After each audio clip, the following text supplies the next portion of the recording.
خبر شامل کرتے ہیں منڈی بہاولدین سے۔ انجمن تاجران کے الیکشن کا شیڈول جاری۔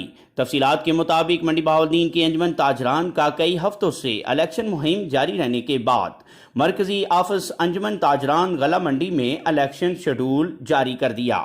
اس موقع پر چیئرمین الیکشن کمیشن انجمن تاجران اعجاز احمد جنجوہ کا کہنا ہے کہ الیکشن 2021 کا شیڈول کا اعلان کر دیا گیا۔ 8 اگست کو پولنگ ہوگی۔ انشاءاللہ حق سچ پر پورا اتریں گے۔ اس موقع پر الیکشن شیڈول کی فہرستیں جاری کر رہے ہیں۔ الیکشن شیڈول جاری کرتے وقت شہر بھر سے منڈی بہاولدین تاجروں کی کثیر تعداد موجود تھی۔ اس موقع پر ملک محمد فاروق کا کہنا ہے کہ انشاءاللہ حق سچ کی فتح ہوگی۔ الیکشن کروا کر تاریخ رقم کر دیں گے اور تاجر چھوٹا ہو یا بڑا ان کے شانہ بشانہ رہ کر کام کریں گے۔ کسی تاجر کے ساتھ زیادتی نہیں ہونے دیں گے۔ کوئی بھی شخص سیکیورٹی دے کر صدارت و سیکٹری کا امیدوار سامنے آ سکتا ہے۔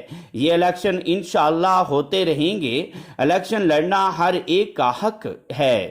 انشاءاللہ ان کو موقع دیں گے۔ ہمارا مقصد ہی تاجروں شہریوں کے فلاح و بہبود کے لیے کام کرنا ہے، نہ کہ ذاتی مفاد کے لیے۔ ہم انشاءاللہ الیکشن کروا کر تاریخ رقم کر دیں گے کہ کوئی ضلع منڈی بہاولدین میں بھی انجمن تاجران ہے جو کہ آئندہ آنے والے الیکشن لڑنے کا موقع دیں گے۔ کرائم رپورٹر محمد ریاض نواز توحیدی۔